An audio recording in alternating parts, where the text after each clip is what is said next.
Well,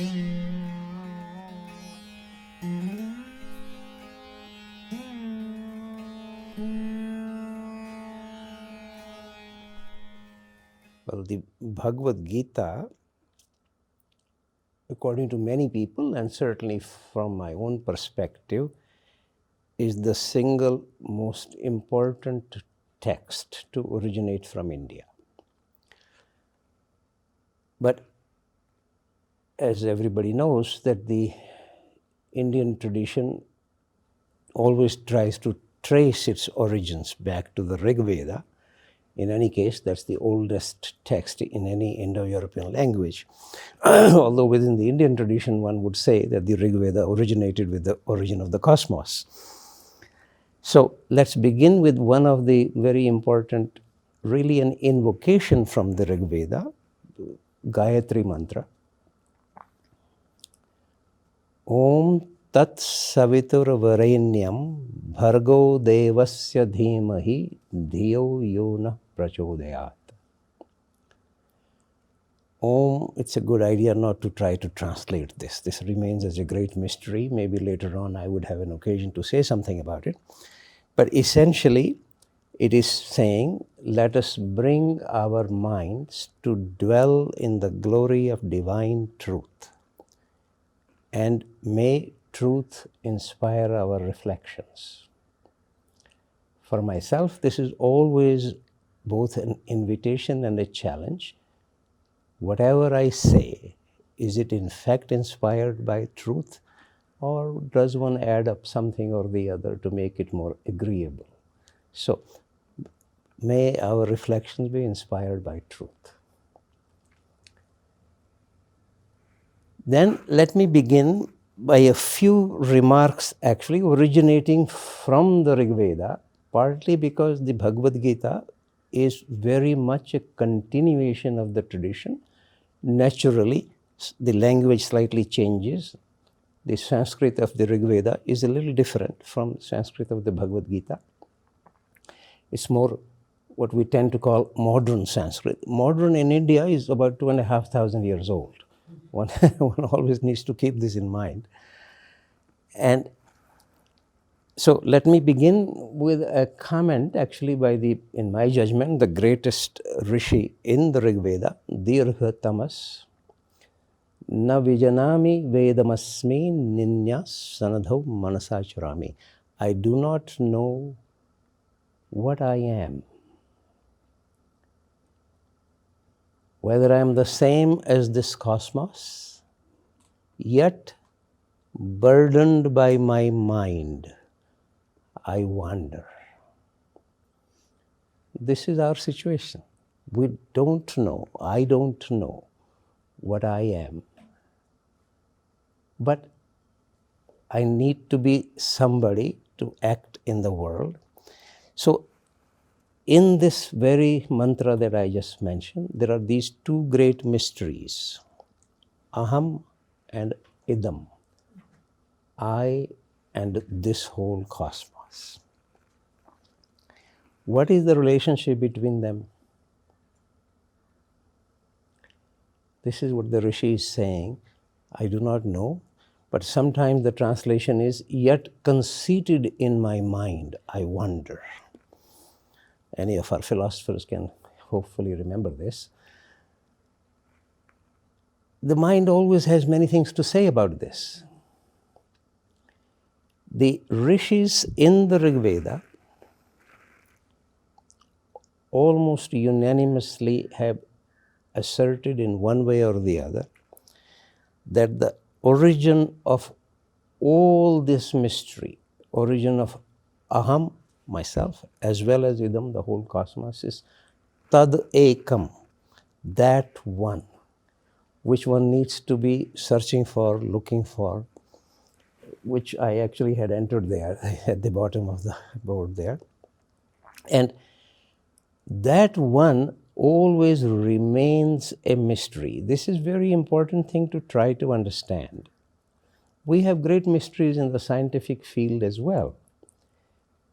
But spiritual mysteries, even in principle, cannot be solved. But if one remains contemplating them, for those who can, they are sometimes dissolved. If you look at a scientific mystery, if Einstein, let us say, solved a scientific mystery, he can publish it, then I don't need to spend or waste my time trying to solve it. Spiritual mysteries, we can well imagine, let us say, the Four Noble Truths of the Buddha are a solution to a spiritual mystery, and in a manner of speaking, he published it because he gave a public discourse. Don't I now need to bother about this?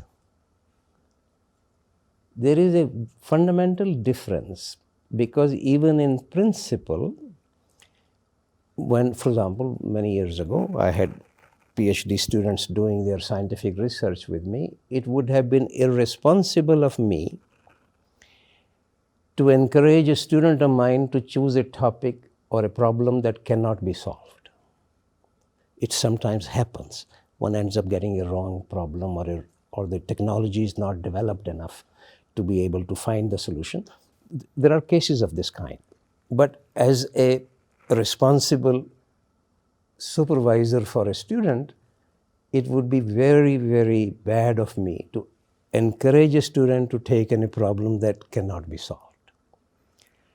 But in spiritual mysteries, as I said, if one remains contemplating them, or there are different, it's not always contemplation that is encouraged. There are many other aspects of this, but those are details we will slightly go into later on in the context of the Bhagavad Gita. Then sometimes these mysteries are dissolved. Then if one is a musician like Bach, one makes music. If one is a poet, one writes poetry like Dante. If one is a dancer like Uday Shankar, one dances. If one is a physicist like Newton or Einstein, they do physics. We need to remember that each of these persons I just mentioned, and these are just examples, were proficient in their fields. This is the one thing they were good at. They used that to celebrate the mystery, completely convinced that the mystery can never really be solved. But they celebrate it. They don't any longer deny it. They are not against it. So we need to be very clear about this, that the search for this tad ekam, that one, which is the origin of the whole thing, whole manifested universe, including each creature, you and me, all included in this. And then the suggestion very strongly from the Rig Veda onwards is in the whole of the Indian tradition, but the roots really are right there in the Rig Veda. Search for, let me just use these 3 or 4 words from the Rig Veda itself. Satyam Ritam Brahat. Truth, order, and vastness. Anything which is small-minded is not really even in the running. All the great rishis are large-hearted, large-minded. Occasionally, the 3rd word, Brahat, gets replaced by Jyotir. So, truth, order, and light, and occasionally by Amritam. So, so you get actually 5 words, but usually they would use only 3. But almost always Satyam and Ritam is used. And the 3rd one gets a little shifted. And Amritam, slightly to make a bit of a footnote here, often gets translated as immortality, which is very peculiar because especially in the context of the Bhagavad Gita, to search for immortality is not the point, because the search is to go really beyond life and death. So it's really better to translate this as eternal life. So, then throughout the best of the Indian tradition, this really has been the search. And then one of the very standard, completely universal feature of the Indian tradition with even any of our contemporary teachers like Aurobindo or Krishnamurti or Raman or Vivekananda or going further back. India is really quite remarkable. In fact, in every century, it manages to produce one or two or three absolutely remarkable people, which is one sometimes wonder, but at the same time, some very scandalous people as well at the same time. So both goes on. But almost universally, they have said that the root cause of all our problems, what stands in our way, is avidya. There is another word, actually in the Bhagavad Gita it's more frequently used, is agyan. But in both cases, the translation would simply be ignorance. That what stands in our way is ignorance. Therefore, naturally, one can easily conclude that the solution is opposite of ignorance. And this is where a part of the difficulty comes with the language translation. It usually gets translated as knowledge, but we need to be very careful what kind of knowledge. So let me just take two or three words here, which are always, all of them gets translated as knowledge into English. For example, vidya, which is the opposite of avidya. But the kind of knowledge which is being spoken about is very different from what has now become the paradigm example of knowledge, namely scientific knowledge. It's quite different from it. Because let me remind you, the English word video and vision actually is etymologically derived from the same root as vidya, which already indicates to you the kind of knowledge we are speaking about. It is a knowledge of direct perception, in which furthermore, in which the seer and the seen, or the knower and the known, or the subject and the object, don't remain separate from each other. They come, this is actually sometimes referred to as the supreme identity. And in modern times, Krishnamurti more than anybody else emphasized it, always insisting observer and the observed are the same. But I don't know any other teacher in the modern times who emphasized it so much. And so it's useful for us to keep in mind that vidya can of course be translated as knowledge, but always keeping in mind that it is a special kind of knowledge one is talking about. It's not the usual standard knowledge. So sometimes I end up translating vidya or gyan.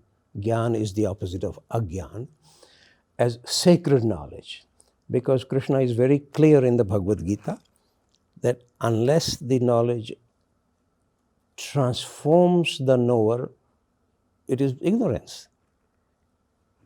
Especially in the 13th chapter, Arjuna asks him to describe what is sacred knowledge, and what Krishna's response is actually describing the qualities of the knower rather than describing the nature of the knowledge. Then he says, and all else is ignorance. So it's important to keep this in mind. Similarly, gyan, it's actually the Greek gnosis of that word is gnosis, the Greek cognate of that word. Or another word, bodhi, sometimes gets translated as knowledge. It's the same root as the word Buddha, to awaken, to discern, to be enlightened. So you see, I'm simply trying to make the point that one can translate many of these words as knowledge, but they are implying a very different kind of knowledge. It is not knowledge. Now I'm more or less quoting Patanjali in the Yoga Sutras. It is not knowledge by testimony. It is not knowledge by inference. It is not knowledge by deduction. It is a knowledge by a direct perception. So, what is therefore to be searched, and it's also useful here again, let me take this, useful to quote again from Patanjali, what is the vidya? Since that is the source of all our problem, He says avidya is to confuse the transient for the eternal,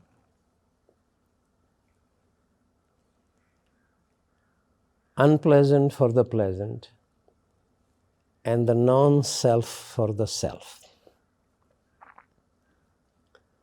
If you're especially interested in the details of it, this is in the second chapter of the Patanjali's Yoga Sutras, 6th or 7th sutra. But therefore, what is the self becomes the fundamental issue. Again, aham. What am I? And this has really been, for centuries in India, the fundamental spiritual inquiry. It is sometimes called the Bij Prashna in Sanskrit, literally meaning the seed question from which everything else follows.